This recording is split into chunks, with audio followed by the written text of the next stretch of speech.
Very good morning to you all. I'd like to speak to you this morning on origins, hence the title of our creation moment, The Origin of Life. And what better place to start than in Genesis 1:1, which reads, "In the beginning, God created the heaven and the earth." The naturalistic philosophy of modern science has created a dilemma for evolution. No known laws of nature allow complex, living, information-containing systems to develop from the random interactions of matter.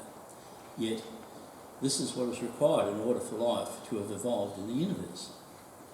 Creationists accept that life appeared on Earth as a direct creative act of God. The design and information that we see in all living things is a result of an intelligence, not random occurrences. Many biologists try to separate the origin of life, sometimes called chemical evolution, and the universe from discussions of biology. They have their own versions of origins. These scientists recognise the challenge presented by chemical evolution, but their commitment to naturalism leaves them no other choice.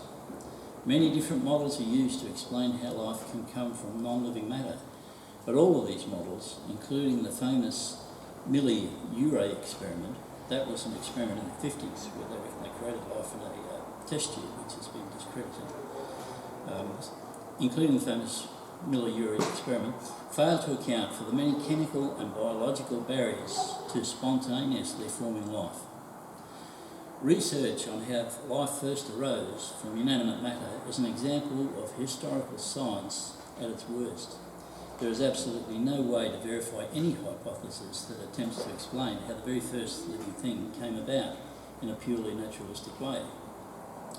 Naturalists must follow an evolutionary chain from the organisms living today back to the beginning of the universe. For them, complex animals came from simple animals, which came from simpler organisms, which came from chemicals, which came from stardust.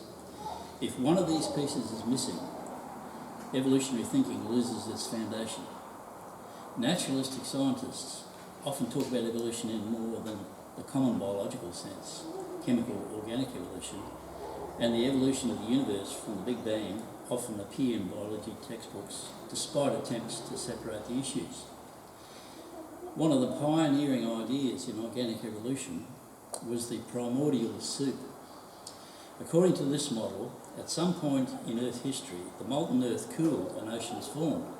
As rain fell, chemicals in a hypothetical pool, warmed by the volcanic activity and energised by lightning, organised into proteins, lipids and carbohydrates.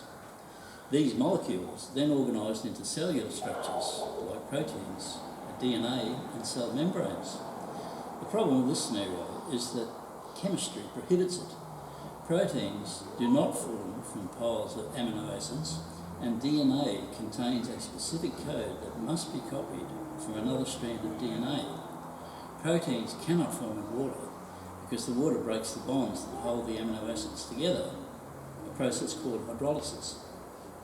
Another idea, the panspermia hypothesis, suggests that aliens seeded life on Earth by providing the DNA, which is promoted by DNA co-discoverer Francis Crick and depicted in the movie Mission to Mars.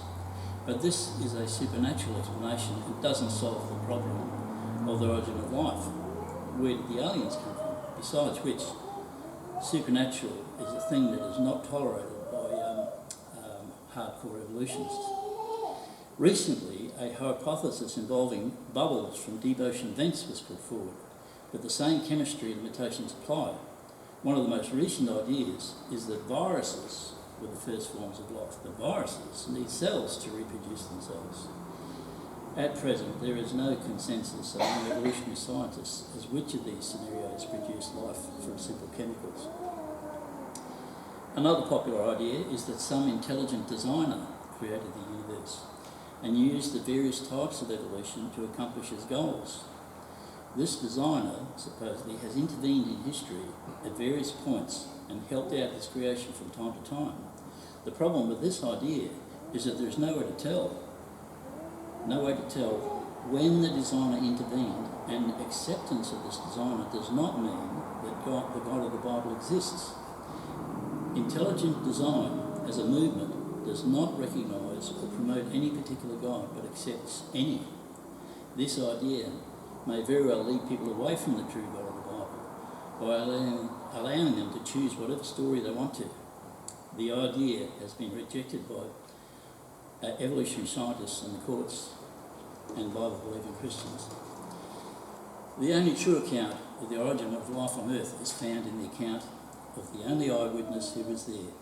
The Bible explains that the presence of life on earth is the result of supernatural actions of an omnipotent, intelligent designer, the God of the Bible. So in conclusion, many complain that accepting this supernatural explanation stops anyone from pursuing knowledge about the natural world, but the presence of a logical creator provides a reason to look for order in the universe. This point is underscored by the fact that many of the major fields of science were founded by men who believed in the creator God of the Bible. The only aspect of science that the acceptance of creation excludes is the story of evolution.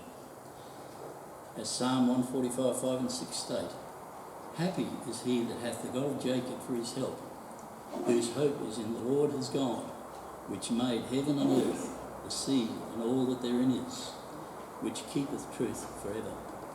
Thank you for listening.